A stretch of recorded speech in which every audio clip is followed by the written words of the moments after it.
Assalamualaikum warahmatullahi wabarakatuh.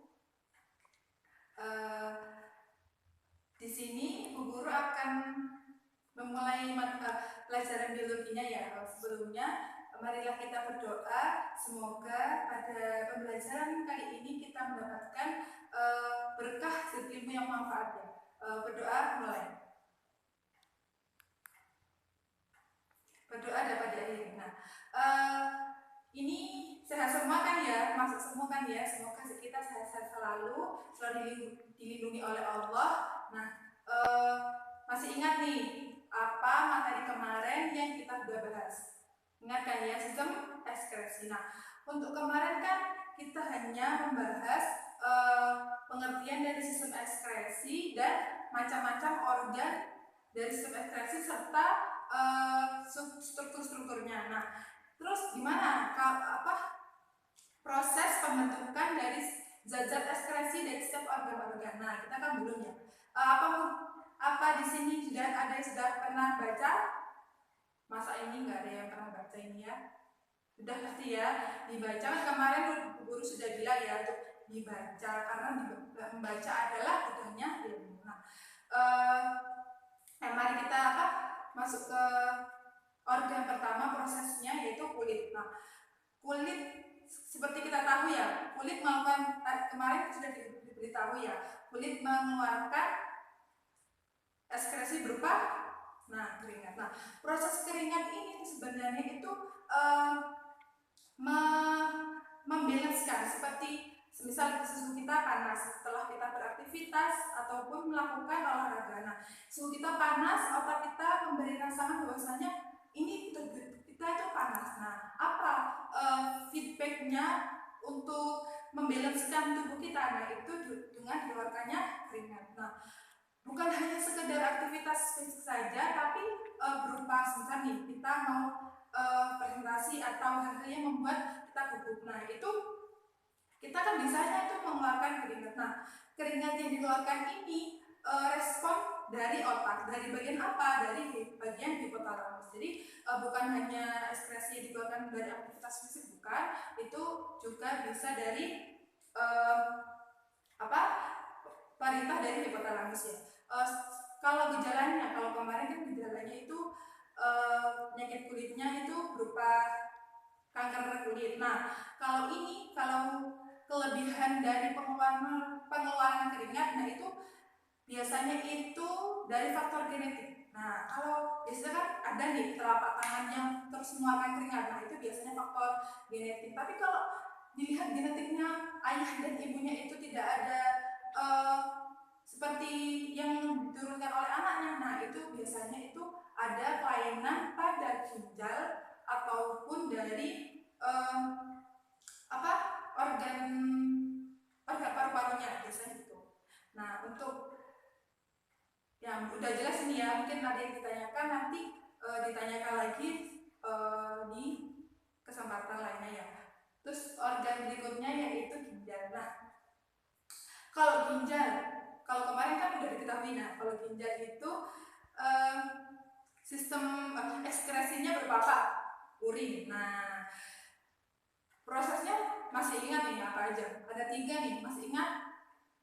Apa aja? Filtrasi, reabsorpsi, reabsorpsi, augmentasi.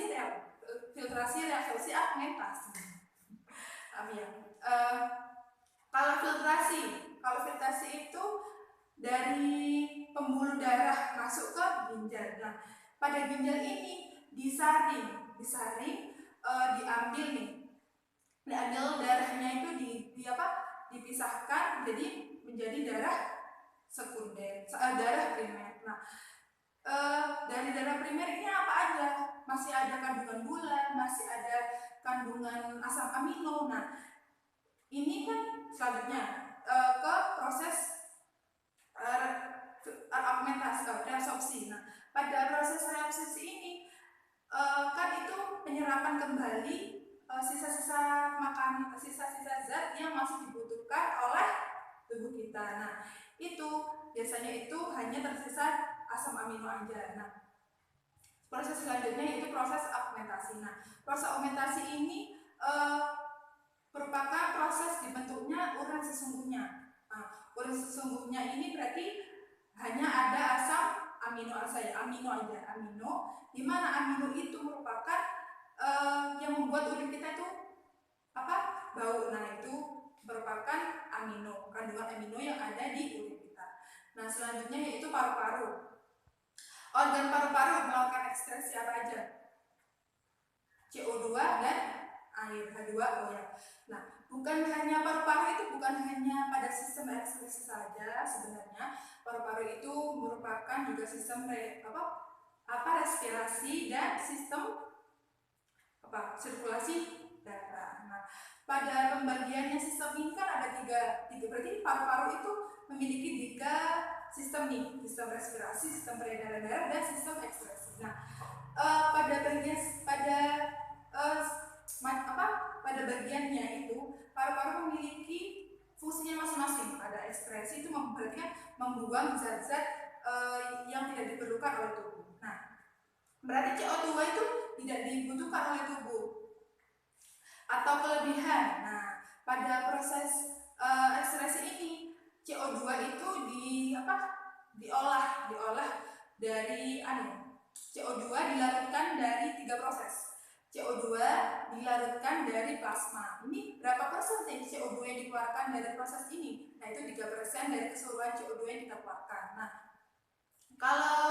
kalau selanjutnya prosesnya itu CO2 dilarutkan dari gugus ion bikarbonat. Nah, itu berupa berapa persen? 70%.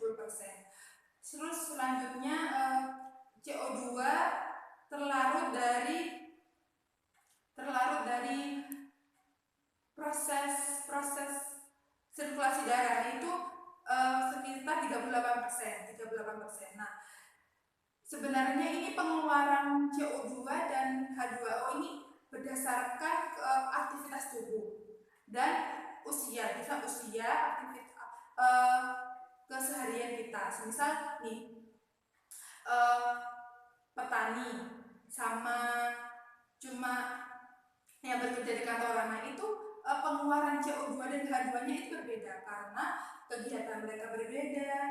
Biasanya itu umur juga mempengaruhi. Semakin dewasa biasanya itu CO2 yang dikeluarkan itu dan H2 yang dikeluarkan itu lebih banyak. Selanjutnya yaitu organ berikutnya yaitu hati. Nah, hati ini memiliki 4 lobus. Nah, 4 lobus kanan, lobus kiri.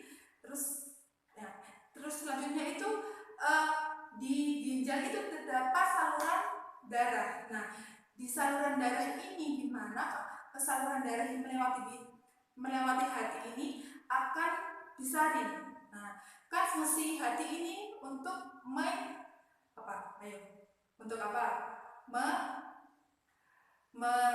menyaring racun yang ada di dalam tubuh kita. Berupa apakah peredaran darah kita itu secara di seluruh tubuh. Nah, ini yang menyaring itu siapa? Gitu lah, menyaring itu hati. Karena makanan yang kita makan itu kita nggak tahu nih apa yang kandungannya atau tubuh kita terima. Nah, ini fungsi sangat membantu tuh fungsi di hati. Hati itu menyaring racun-racun yang ada di tubuh kita. Nah, ketika fungsi hati itu menurun, nah berarti kan ada kelainan nih di dalam tubuh kita. Nah, itu sangat fatal. Karena apa? Semisal racun yang ada di tubuh kita itu terus diproduksi dan sampai pada pemburu seperti paru-paru masuk kepada ginjal, itu akan berarti kan akan mempengaruhi sistem-sistem yang lainnya juga. Nah, fungsi hati juga itu mengeluarkan zat warna untuk warna fesis kita. Nah, dari sini mungkin ada pertanyaan dari gimana sih proses-prosesnya itu kok sulit sekali sih Bu, gimana sih kok membayangkan itu sulit. Nah, nanti dengan dikirimnya video ini nanti anak-anak bisa saya kirimkan juga PPT-nya terkait gambar dan penjelasan bagaimana sih proses-prosesnya terbentuknya ekskresi atau zat yang dikeluarkan dari setiap organ. Nah, mungkin sekian dulu dari saya. Dari Ibu ya, apabila Bila mungkin ada yang ditanyakan, nanti bisa sharing-sharing di grup ya. Kan ini ada grup kelasnya kan ya. Berarti nanti sharing-sharing di grup kelas. Pokoknya Ibu berpesan tetap belajar di rumah, meskipun di rumah aja, tapi tetap harus belajar, harus membangun Indonesia yang lebih baik gitu ya. Nah, sekian penjelasan dari Ibu. Mari kita untuk menutup mata pelajaran biologi pada hari ini. Mari kita berdoa. Berdoa mulai. Berdoa dapat diakhiri. Nah, pesan Ibu besok itu kan lanjut sistem respirasi. Nah, belajar lagi ya, dibaca-baca, entah itu cuma pengertiannya aja atau mungkin apa sih sistem respirasi mungkin. Nah, itu bisa dibaca lagi ya. Sekian dari Ibu. Mungkin ada salahnya, Ibu minta maaf. Sekian. Wassalamualaikum warahmatullahi wabarakatuh.